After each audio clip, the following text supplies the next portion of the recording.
get that emotional healing, I think this physical violence that we are experiencing, the murder, the beating, and all the forms of violence, is going to end.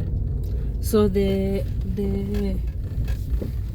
physical fight that we see among families or among couples, it's an internal issue. For me, that is being expressed in the physical. Yeah, it's an internal struggle now being expressed outwardly, and to the extent that one can be able to express that internal frustration through violence, murder, physical assault. We've had cases where people are chopping off limbs of women, and that it really tells. We have also had instances where men have been chopped off their manhood. Yeah. Because of now the person being chopped off will.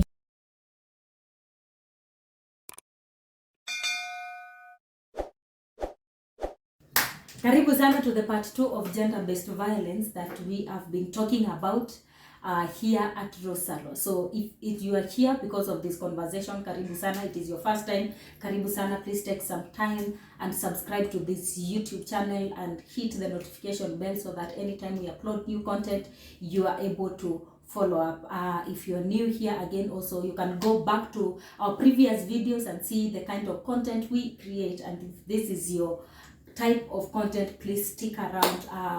Anytime we are here, we talk many things, but we share vulnerably here at Tsalwas, because we are about vulnerability, acceptance, and hope. So karibuni sana. If you are a returning subscriber, thank you for coming. Now, in this episode of gender-based violence, we want to talk about and of course we've said we are not experts in gender-based violence. We just sharing our opinion on how on some of the things that we think about gender-based violence. But today we want to talk about red flags. Red flags. How do you know? What can you look at? Yes. and know that? How do you know that this is a recipe for violence? Yeah. And the ones that we've red flags, and then also another thing we need to talk about apart from red flags is why am I forgetting this? Types of violence. Yes, we start by types of violence. Of course, the one that is rampant, the one that people talk about all the time is physical. My Canva wife. Anyway. That is violence. That's violence. All right. Ni shida ya matamshi. The one that is rampant is physical violence. Yes. It is the one where somebody has been beaten. That is the one that is rampant. And that is the one that women have suffered the most. I don't want to bring issues of gender in this video. But we are talking about gender-based violence. So it has to be here. Yes. So it's physical one. So apart from physical violence, what are the violence? I think abuse. I think there is physical violence is only a manifestation of it's like a byproduct of emotional abuse that has been going on. So there's emotional violence. Yes. So wow, I think so. I think people are abused, are violated emotionally to the extent that then they get physical, and it's not just women, it's not just men, it is all people, particularly couples, people in relationships are suffering emotional abuse. Yeah, so and I think personally, I think that emotional abuse is the worst kind of abuse. Of course, even physical, all of them are worse. But for me, I consider that the worst kind of abuse, because emotional abuse is where you are tortured emotionally. This person does not beat you physically. Your husband or your wife or your whoever, your relative, the person that is closest to you, they don't beat you physically, but they continuously do things to you that kill you internally. And when somebody is killed internally, they are actually killed. They don't consider your inner self, and it is your inner self that shows your outward. So these are people that don't consider your feelings. For example, a part of emotional abuse are people that would choose to keep quiet on you. You know, they will not talk to you. They will just look at you. You are in the same place, but they don't talk to you. They will talk to everybody else apart from you. So that person is affecting you internally, because they know that, of course, that feels bad. It's somebody who is always, negative vibe. Somebody who will begin to abuse your inner you. They will tell you things or insult you or say things that will make you lose your self-worth. That will make you undignify yourself. You feel worthless. Your esteem is beaten. It's very low. Like everything that you believe yourself, you lose it. You lose yourself because you are injured internally, and you are not supposed to talk, and you cannot talk. If this person was if you are an introvert, they will even critique your personality. They would want to change you to be something else that you are not supposed to be. I think for me that is abuse. Things that torture you, torture your personality, they torture who you are supposed to be. They hate. Let me call it hate. Hate that is not physical. Well, of course, hate is not physical. Hate is emotional, that then is expressed in a physical way.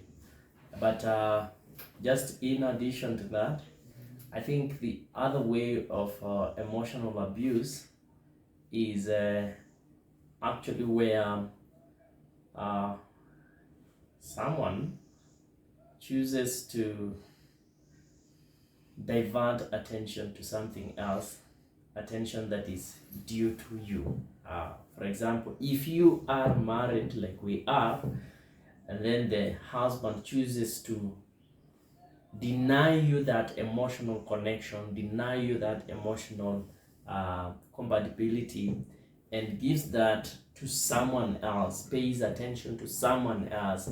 They are not spending time with you. Perhaps in the case of cheating spouses, that is emotional abuse. They may not even come and beat you. They may not deny you certain like money or anything, but the fact that, you see, when you're married, you become one, and it's at the emotional level that you actually become one. So once that is withdrawn from you and it's being given to someone else out there, that is actually emotional abuse. And I think that is one of the biggest emotional abuses that particularly couples are going through. And sometimes it's not just the husband, sometimes it's the woman. We know many. We know many. The woman goes out. Yeah, the woman goes sleeps out, even if it's not sleeping with somebody else out there. But the fact that they just choose their life independent of you, they ignore you, that tells you something. They are denying you something emotional that then breaks your heart, breaks your emotions, and in turn leaves you wounded. And wounded people wound others. Wow, yeah. So I think issues of abuse, and you've had is it the thing that people call irreconcilable differences? When somebody say, I am going to divorce, or I separated with my spouse, and then the reason they give is irreconcilable differences. Could it be that? I think it is part of it. Honestly, I do not understand in details what irreconcilable differences are. because we have those legals can tell us what well, that my friends who have studied, my learned friends would tell us what those are, and particularly those perhaps who have been involved in areas where people are talking about irreconcilable differences. But I think from a Christian perspective, what is irreconcilable really? Gender-based violence.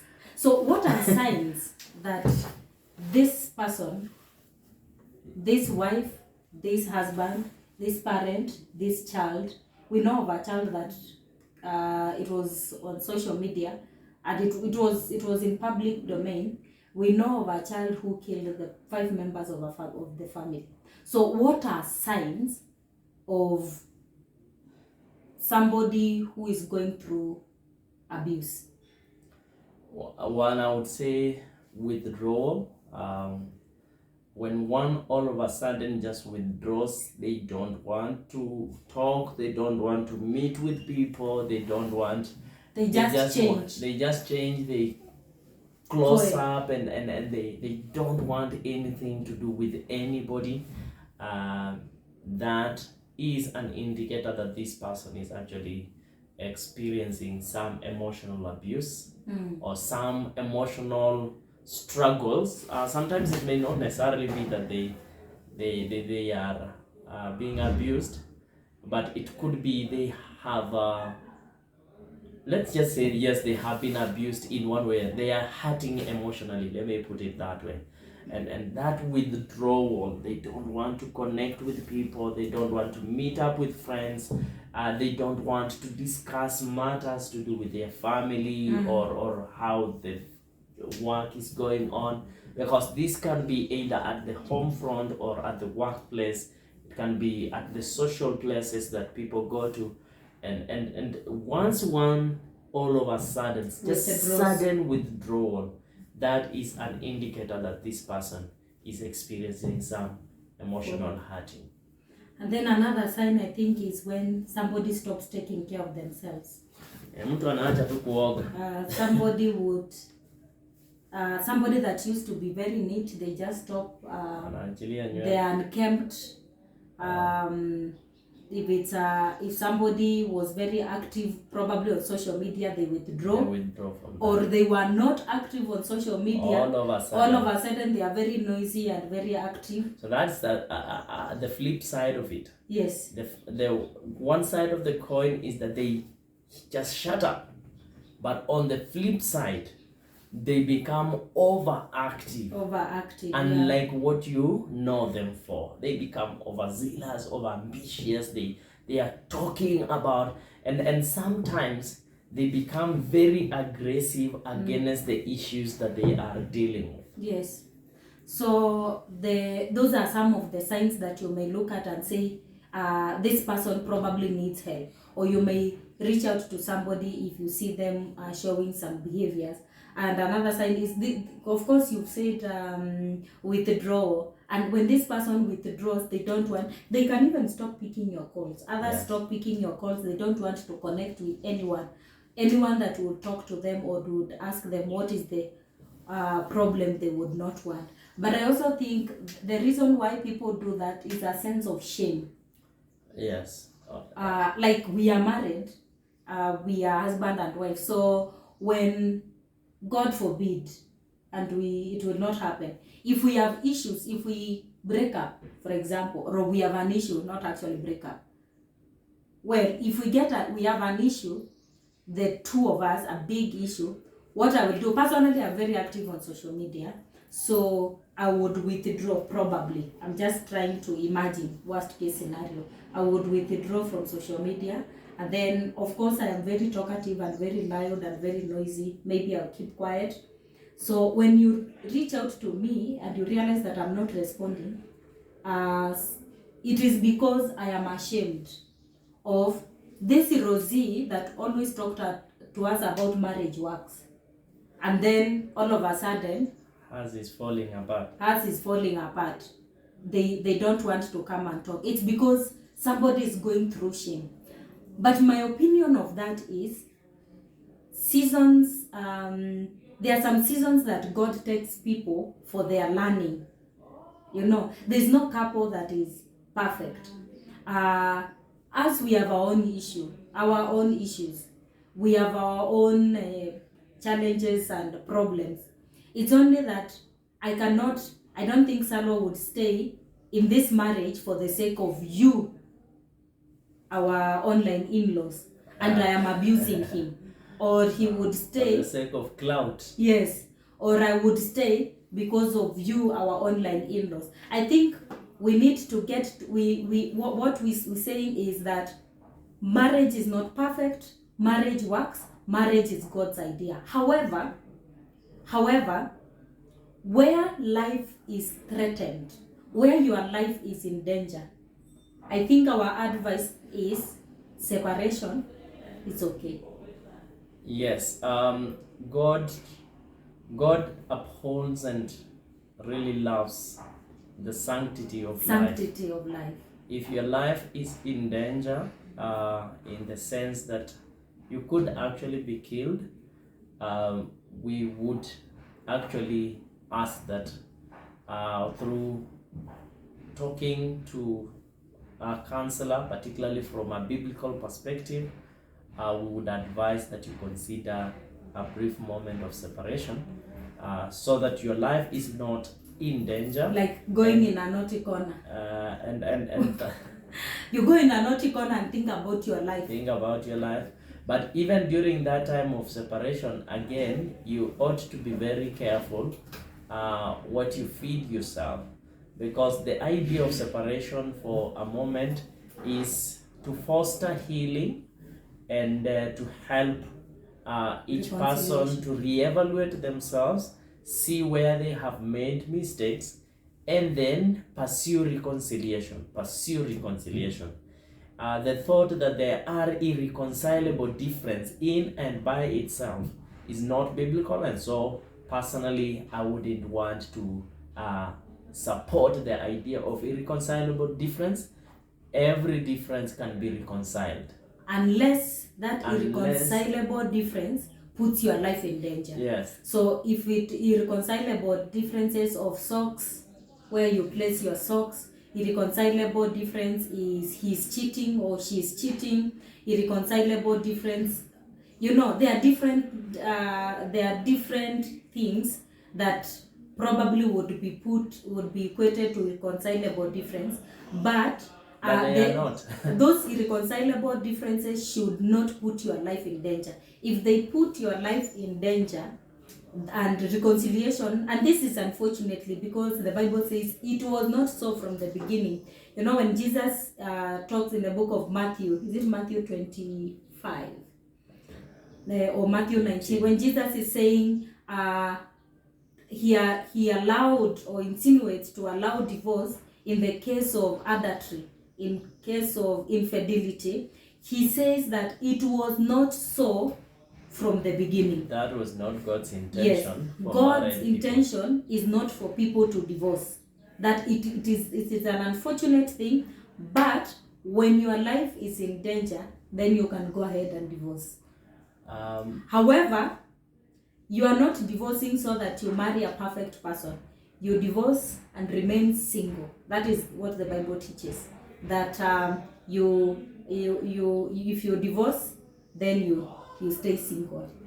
Well, I just want to point out that whatever we call irreconcilable from a biblical perspective, it is not irreconcilable. Unajua, we don't know what irreconcilable is. Yes, at least based on many of the experiences that have been there. Of course, those issues there are some things that people would not want. I think I don't know. You guys have to tell us what irreconcilable is, but I think irreconcilable differences could be things that people would not want to put in the public. Well, now I am not downplaying their struggles. Okay. I am only speaking from a biblical perspective, because when you say irreconcilable, it means also that I cannot forgive that specific issue. Ah? Yes, reconciliation has to do with forgiveness. No, I can forgive you, but I'm not reconciled to you. All right, I guess Forgiveness can happen. Like I have forgiven you, but Well, I'm not reconciled to you. let's define reconciliation from a biblical Okay. point of view. Okay. I am not defining it on a contextual definition. I'm looking at the word reconciliation. Jesus came to reconcile us back to God. Back to God, yes. What had we done that Sinned. Sin? Yes. What sin? Disobedience. What disobedience? Yes. I mean, the definition of sin is whatever definition you give, Yeah. but sin is basically living independent of Away God, from God. missing the mark of God, the standards that God has put there. We are not meeting it. And so, if reconciliation is that Jesus comes to find us in this state of lostness, in this state of rebellion, this state of disobedience, separation from God, and then He brings us back to God, that in itself is reconciliation. And therefore, if a spouse has this irreconcilable difference, is it possible that you can actually forgive and that person and be reconciled, provided that your life is not endangered? Oh yeah. All yes, right. So yes. my point is, because many of the people who say as irreconcilable long as my life is not yes, endangered. the issue is life is